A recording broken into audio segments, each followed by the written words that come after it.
Et bonjour YouTube, on se retrouve pour une nouvelle petite vidéo commentée. Cette game va être très très lourde, non seulement parce qu'elle est plutôt cool en termes de ce qui se passe dans la partie, mais également parce qu'il y a pas mal de choses à redire, à analyser en fin de partie. Donc une vidéo que j'avais hâte de recommenter avec vous. Déjà, on voit dès le tour 2, dès le tour 1, que dis-je, dès le tour 1, on voit cet éclaireur qui est récupéré sur le pouvoir de Galacron, qui vous donne alors deux choix. Soit vous êtes raisonnable, et vous continuez à faire le pouvoir héroïque sur cet éclaireur, avoir un 3, un 4, etc. Dans l'objectif, tout simplement, de vous retrouver avec un taverne 6 au tour 5. L'autre option, c'est d'acheter cet éclaireur, le prendre directement sur votre board et recommencer sur un autre serviteur.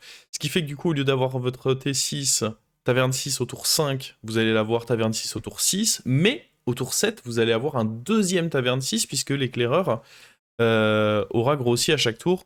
Je vais évidemment choisir cette option-là, sachant que, là vous allez voir, j'ai refait un pouvoir héroïque sur un taverne 1, j'ai eu à nouveau un éclaireur.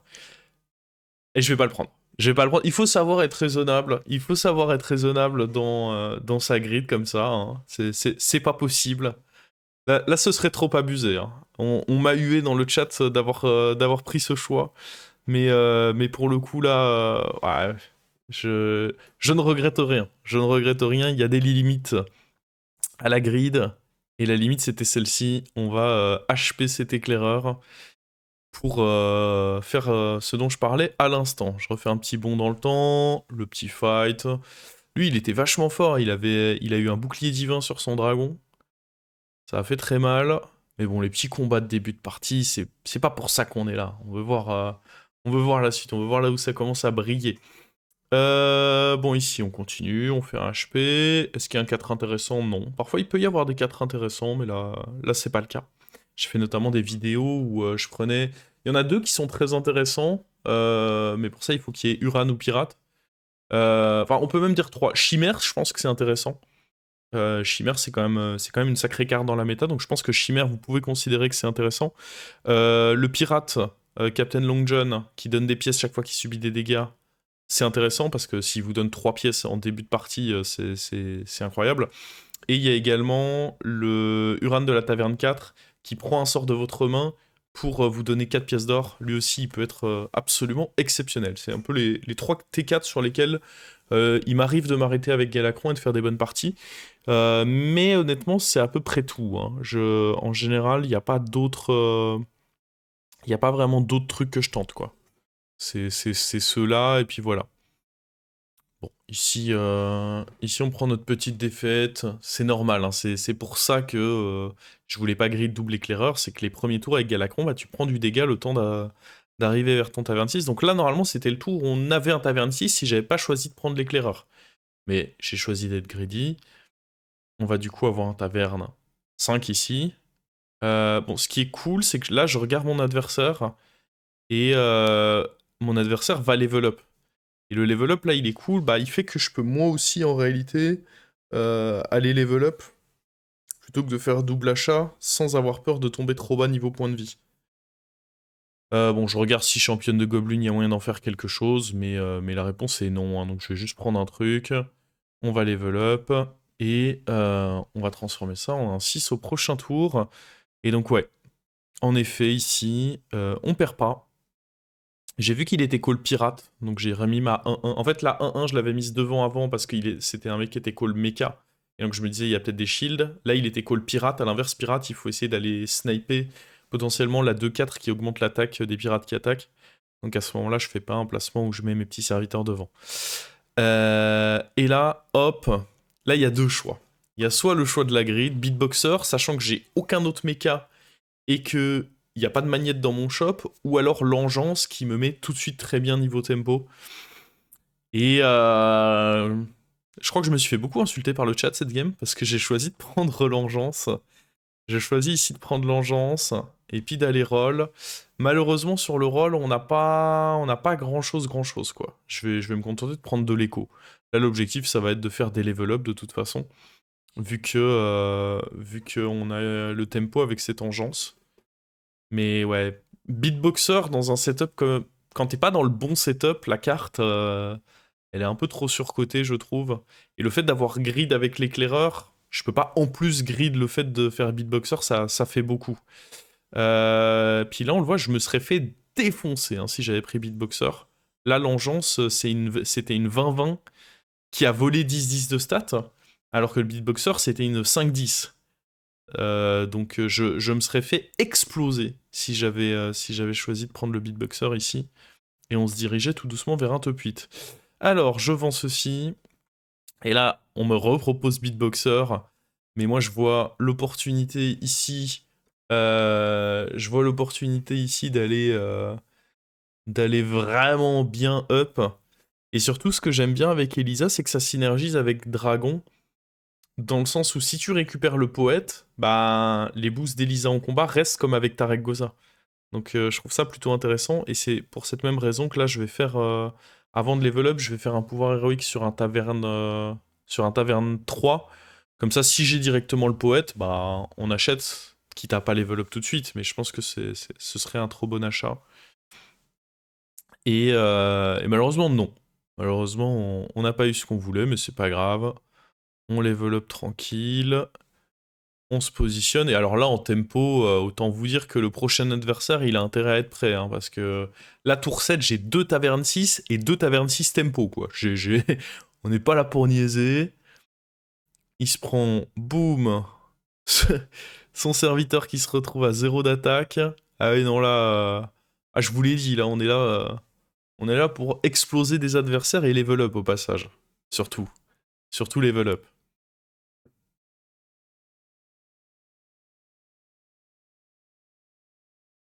Alors, après avoir mis son petit -15 au mécano... Et regardez-moi ça. Regardez-moi ça. C'est pas beau ce que je vous montre là? C'est pas beau ce que je vous propose là directement? Ah si, c'est beau. Hein. Surtout que là, on a la possibilité, avec l'écho que j'ai gardé du tour précédent, d'acheter à la fois le poète et la 6-3. On peut acheter les deux. Ah bon, là, on se régale. Là, on est en pure régalade. On va pouvoir vendre les 3 pièces, aller acheter ce poète qui va du coup faire que maintenant, les 10-10 de stats que l'engeance vole, c'est permanent. Donc, bah, par tour, la carte va prendre +10/+10. J'aurais pu mettre... J'hésite là à mettre le petit dragon 2-1 à côté du poète, pour que son effet soit permanent. Et puis je me dis qu'honnêtement, il va pas rester très longtemps dans ma compo. Donc je préfère essayer de faire des boosts avec Elisa sur directement mon play de nuit. Et du coup, je vais modifier le placement comme ça. Mettre l'autone sur le murloc, histoire d'avoir plus de chances que mes pirates attaquent avant que Play de Nuit ne meure. Et puis, bah, quand même un peu respecter les cleaves et repositionner ce murloc. Hein. Bon, je sais que je l'ai fait, je sais que je l'ai fait. Surtout contre un Vol'jin qui peut facilement donner de l'attaque à une créature. Ok, ok. Ah, ça, c'est pas mal. Ça, c'est pas mal. On a du coup le poète qui est bien entouré. J'aurais presque pu... Ah non, en vrai comme ça c'est bien le placement. Il est sacrément fort en face, hein. Mais bon, on a un tempo... On a un tempo vraiment, vraiment solide. Donc ici, il ne résistera pas. Hop là, il se prend même les dégâts de l'engeance. Ça c'est fait. Mais la partie, elle est pas encore... vous allez voir à quel moment elle devient incroyable. Vous allez voir. Bam! Là, qu'est-ce qui arrive? Un Yulon. Un Yulon, sachant que là, j'ai beaucoup de serviteurs de haut niveau de taverne. Donc je peux relativement facilement garantir que ça aille sur mes dragons de taverne 4. Il faut juste que je vende tous mes petits serviteurs. Pas trop compliqué. Puis là, le seul problème, c'est que si ça tombe sur poète, c'est pas permanent. Problème résolu, un deuxième poète. Là, on se régale, là. Là, on commence à bien bien se régaler. Bon, là, malheureusement, il y a que des bas niveaux de taverne, donc j'ai pas un truc cool à HP. Là, on a un 4. Bon, dans tous les cas, il faut que je vende tous les tavernes 1 de mon board, de manière à garantir que Yulon fasse son effet sur ce que je veux. Hop. Et là, deuxième Yulon. Il y avait aussi le veilleur d'ambre qui est pas trop mal, mais je me dis deuxième Yulon, tout devient doré à la vitesse de l'éclair. C'est trop beau. C'est trop beau que pour être refusé, je pense. Parce que là, du coup, bah ouais. Soit j'ai directement les deux poètes dorés, soit poète plus plaie de nuit qui vont devenir dorés. C'est... Ça va être du très très solide. J'aurais pu prendre... J'ai voulu à la fin prendre les pièces, et en vrai j'aurais pu. Sauf que là, bon, je suis en mode, ouais, on peut faire n'importe quoi avec nos points de vie, de toute façon on est bien. Et là, mon pote, on est tour 9 hein, à ce moment-là. La taille de l'adversaire au tour 9, en vrai c'est une folie. C'est une folie le board qui nous montre au tour 9. C'est une complète folie. Et encore, on aurait pu dodge le fait de prendre 15 en tapant à la fin dans le Tétis, mais oh, le mec, il a une énorme chimère, deux créas, déjà 70-70. Non, lui, on sait déjà que ça va être un problème. Mais bon, j'ai pris mon petit -15. Je pense toujours qu'on est bien dans la partie, donc pas de panique. Là, on peut vendre Elisa. Et là, je me dis que je peux level up en vrai, parce que je vais... En fait, là, je veux pas toucher plus à mon board, puisque je veux dans tous les cas que les Yulon rendent mes dragons dorés. Donc là, on va juste travailler un peu le placement pour que on ait le plus de chances possible d'avoir notre bout. Alors, ce qui est important ici, c'est qu'il faut que les Yulon soient devant celui qui donne les boucliers divins, parce qu'il faut d'abord le rendre doré, vu que ça fonctionne de gauche à droite en début de combat, il faut d'abord que ça le rende doré, et ensuite qu'il fasse son effet. Il faut que tout le monde soit à côté des poètes, donc comme ça c'est pas mal du tout. Et plaie de nuit entre les deux poètes, comme ça une fois que ça meurt, bah, les poètes peuvent se booster entre eux. Le seul truc dommage c'est si les boucliers vont sur Yulon, mais honnêtement je peux pas faire grand chose contre ça. Alors attendez, j'ai avancé un peu beaucoup là. Donc là on voit un adversaire solide, mais nous aussi on est solide. Donc là bon, il y a eu un bouclier divin sur Yulon qui sera perdu. Mais on a pleine nuit qui devient doré. Alors le tracker call que je suis très défavorable là. Mais honnêtement, je me demande si le tracker calcule bien les effets de Yulon plus tout qui se déclenche, etc. Parce que j'ai pas non plus... Alors, j'irai pas jusqu'à prétendre que je sais si j'étais favorable ou défavorable, mais j'ai clairement pas l'impression de lui avoir mis 6%. En 6%, en général, tu le vois quand tu mets 6% à ton adversaire, tu constates qu'il s'est passé des dingueries. Là, à moins qu'il y ait un truc auquel j'ai pas fait attention, j'ai pas l'impression d'avoir fait des hits particulièrement fous pour qu'on fasse ce 6%. Mais dites-moi ce que vous en pensez. Puis là, on retrouve une engeance. Et là, c'est la fête. Alors, le problème, c'est que j'ai pas trop la place pour l'engeance sur mon board. Parce que là, j'ai envie que ce soit l'engeance bouclier divin qui devienne immédiatement dorée. Donc, je vais quand même la prendre parce que ce sera bien d'avoir une deuxième engeance. Je vais la prendre. Globalement, là, mon tour, ça va être d'acheter un petit peu des cartes. Mais de pas en faire tout de suite. Je vais roll. Je crois que je vais roll encore. Ah oui, je vais... Ouais, je crois que je vais vouloir prendre ce Leroy en me disant qu'il peut servir pour plus tard. Parce que là, on arrive... on est déjà tour 11. Vu qu'il y a un autre adversaire qui met des grosses baffes, on est déjà en top 3 très tôt dans la game. Là, je peux jouer avec un seul Yulon. C'est même mieux, parce que comme ça, je choisis où vont les boucliers divins de la 14-14.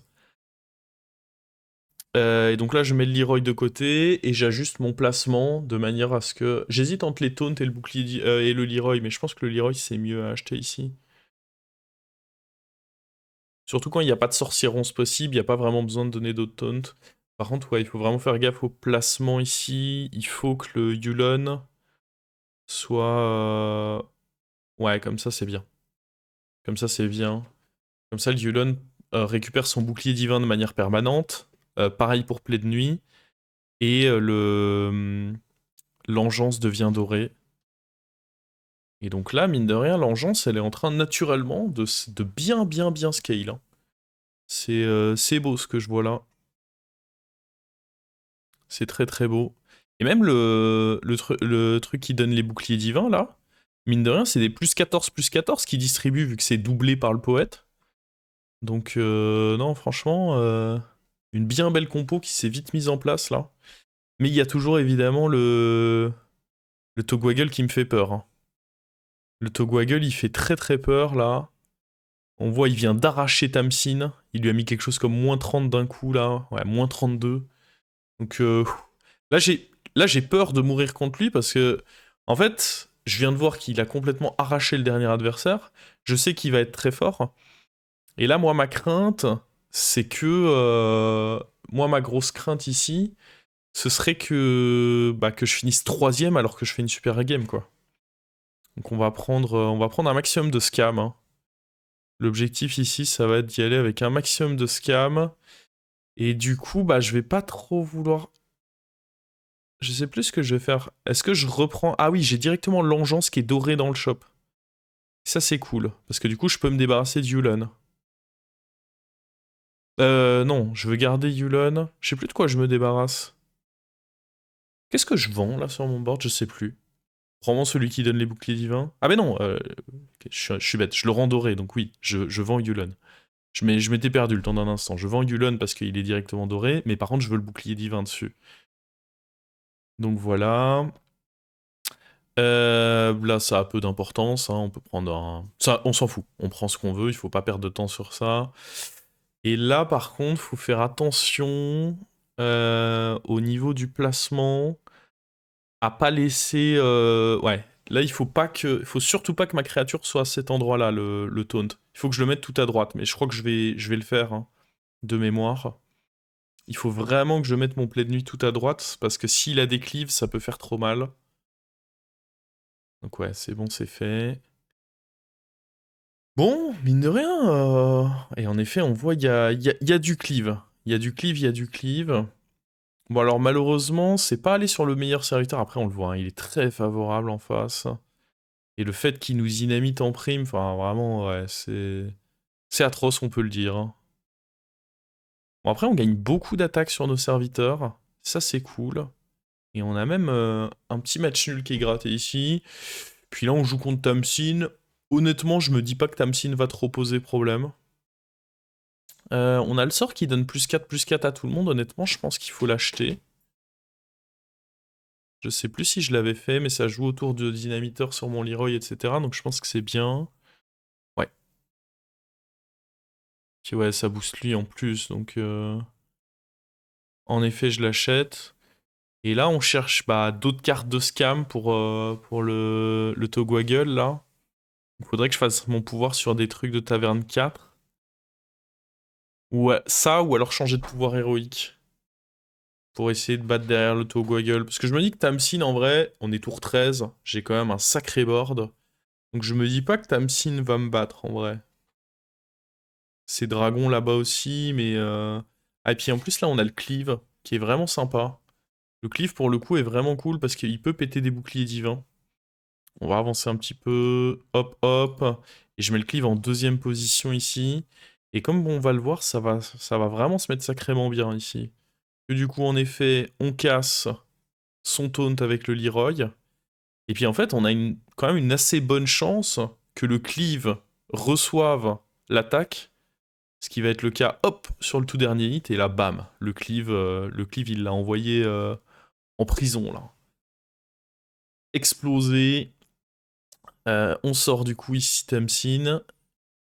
Et du coup, finale contre Tog, qui va pas être évidente cette finale. Il me faut plus de scam. Il faut ici que je trouve. Je pense que le clip sert à rien contre le Togwaggle. Il faut deux choses, que je booste à la limite mon play de nuit, et que j'essaye de trouver d'autres cartes de scam en taverne 5. Là, malheureusement, pas de cartes de scam. Après, il y a les généraux Drakisat que j'aime bien quand même, parce que donner beaucoup de PV, c'est intéressant. Donc on va prendre les Drakisat pour booster mine de rien d'une dizaine d'attaques ici le play de nuit, ça me semble pas mal. Un autre play de nuit, mais ça m'intéresse pas de ouf. On continue, et là on trouve le Murloc. Ça c'est cool. Ça c'est vraiment cool. Je pense même que je vais tenter les sorcelleries avec. Sorcellerie, rentrer le Murloc, et du coup, ça y est, on est à 2 cartes de scam, plus notre gros board. Bon, après, il me fait quand même peur, hein, parce qu'il a de quoi péter mes boucliers divins, puis des cleaves.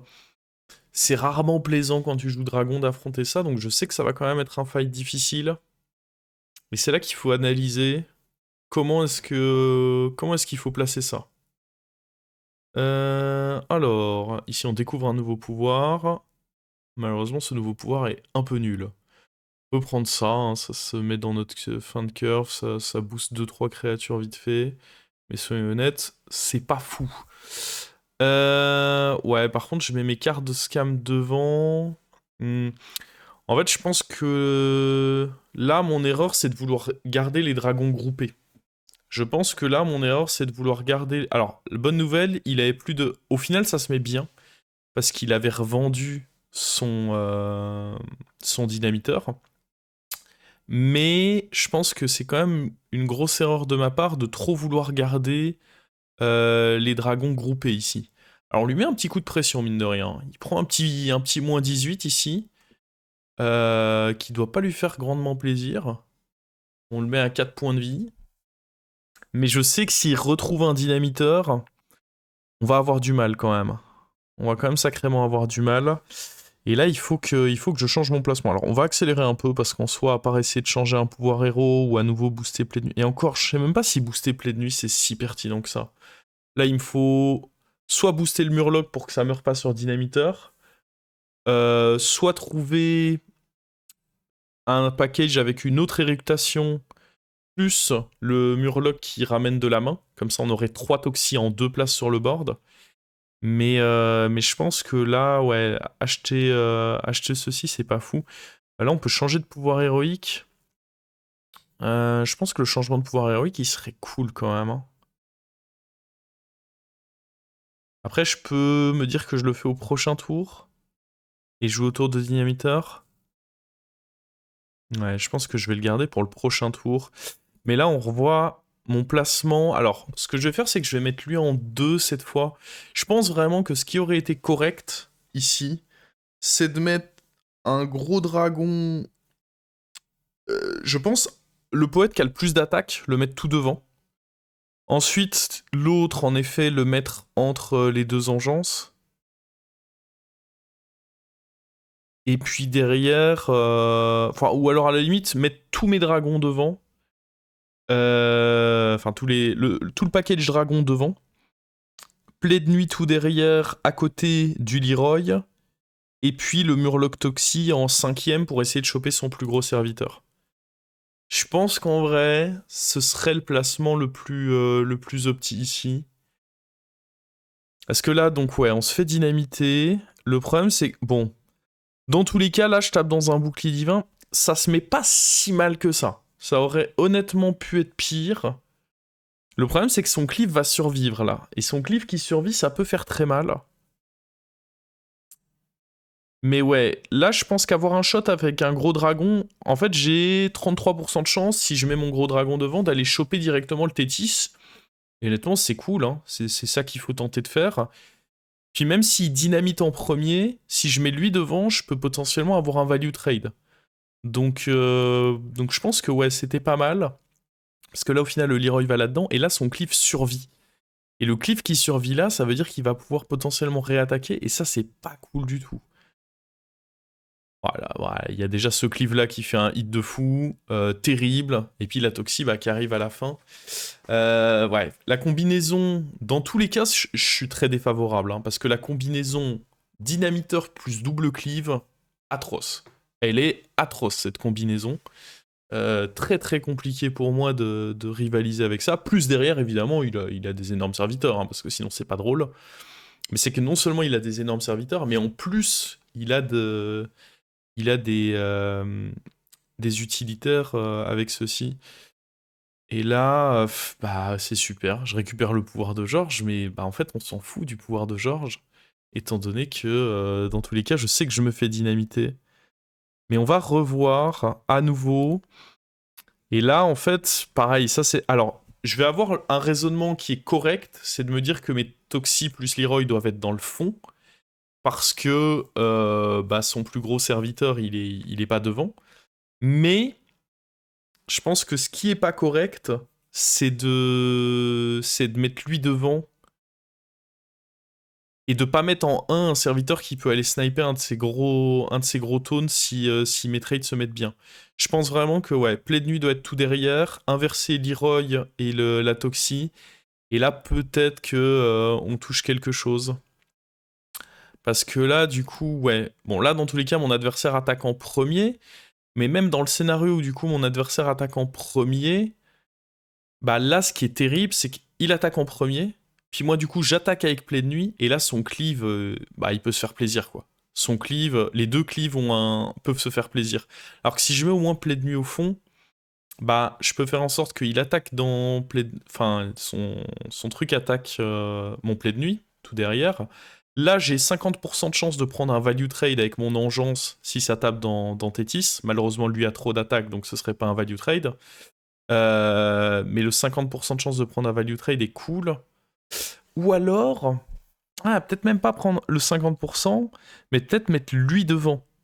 Parce que lui devant, au moins, il prend un bon trade. Même s'il tape là-dedans, je suis que lui, avec ses 15 points de vie, trade lui, c'est pas mal. Mais en tous les cas, un des deux dragons doivent être en première position. Derrière là, du coup, bah, j'aurais défoncé ce serviteur-là. Là, le problème, c'est que son cleave, bah, il a un frit, et là, on voit, il tue mes 2 dragons d'un coup. Donc, bah, ça, c'est terrible, hein. Terrible nouvelle directement. Alors que là, bah, on aurait pu faire en sorte de sacrifier juste le Leroy, mais au moins on gardait 2 dragons. Et puis après, bah, ouais, bon, après, dans tous les cas, il y avait quand même le problème du deuxième cleave, hein. Et c'est pour ça que je dis que, bon, quoi qu'il arrive, c'était chaud. C'est que, donc, derrière, on prend ça, et malheureusement, on perd. Quoi qu'il arrive, on pouvait contrer le premier cleave, mais il y avait le problème du deuxième. Après, si le deuxième met un hit tout à gauche, ça peut peut-être le faire, tu vois. Si on revoit le placement, là. On revoit le placement ici.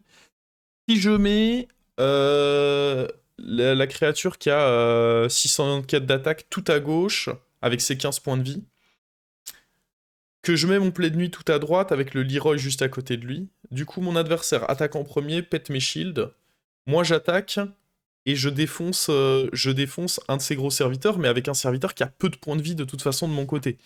Donc ça vaut le coup. Ça vaut le coup, ça vaut le coup. Derrière, lui, il attaque avec son cleave, il finit de tuer mon Play de nuit, et il tue au passage mon Leroy avec, mais au moins il n'y a plus de cleave, le cleave est directement mort. Derrière nous, où je revois son board, nous, derrière, on va avoir notre deuxième dragon qui attaque. Ouais, en fait, c'est ça. Il faut que j'enchaîne les deux. Il faut que j'enchaîne les deux comme ça, en fait. Il faut que les deux qui ont peu de valeur tapent là-dedans. Je pense que c'est ça le secret si on veut gagner. C'est que du coup, les deux qui ont peu de points de vie, qui du coup, bah, si un cleave les touche, bah, ils sont foutus. Il faut que les deux soient tout à gauche. Play de nuit tout à droite. Comme ça, je prends un hit. Derrière, il me cleave, son cleave meurt. Je reprends un hit. Et ça y est, on n'a plus. On s'est débarrassé de nos deux serviteurs à 15 PV. Donc à ce moment-là, fictivement, il nous reste nos deux engences et Leroy. Je dois espérer derrière que son cleave tape à gauche. Je suis obligé d'espérer ça, que son cleave tape à gauche, donc dans mon engeance de gauche, et du coup il en tue pas. Parce que du coup les deux engences ont suffisamment de points de vie pour ne pas mourir de ça. Et lui à ce stade-là, en théorie j'ai tué ça. C'est bien ça, ouais, tuer ça. Et donc en fait il lui reste plus que ces deux serviteurs-là. Donc avec ces deux serviteurs-là, si derrière, une fois que son cleave a tapé là, mon engeance tape là-dedans, j'ai un 50-50 qui l'aille dans mon Leroy et on l'étale. Alors évidemment, c'est peu probable que ça arrive, mais là j'avais 0%. Donc ça me donnait un shot. C'est peut-être un peu compliqué tout ce que je dis là, mais globalement, ce qu'il faut retenir, c'est que ouais, le taunt aurait dû être tout à droite à côté de Leroy, et les créatures avec peu de points de vie, tout devant, en se disant qu'elles prennent des hits plutôt que de se faire faucher en fait. C'était leur meilleure manière d'avoir une utilité dans ce combat. Ok, bah ce sera intéressant de tirer ces enseignements pour une prochaine finale de ce style. Et sur ce YouTube, bah, j'espère que cette vidéo vous aura été intéressante, que ce soit le côté, gros high roll avec des grosses engences et les Yulon, mais également le côté on voit un peu le placement pour la finale et ce qu'on aurait pu faire de mieux. Et sur ce, je vous dis à une prochaine. Ciao ciao YouTube!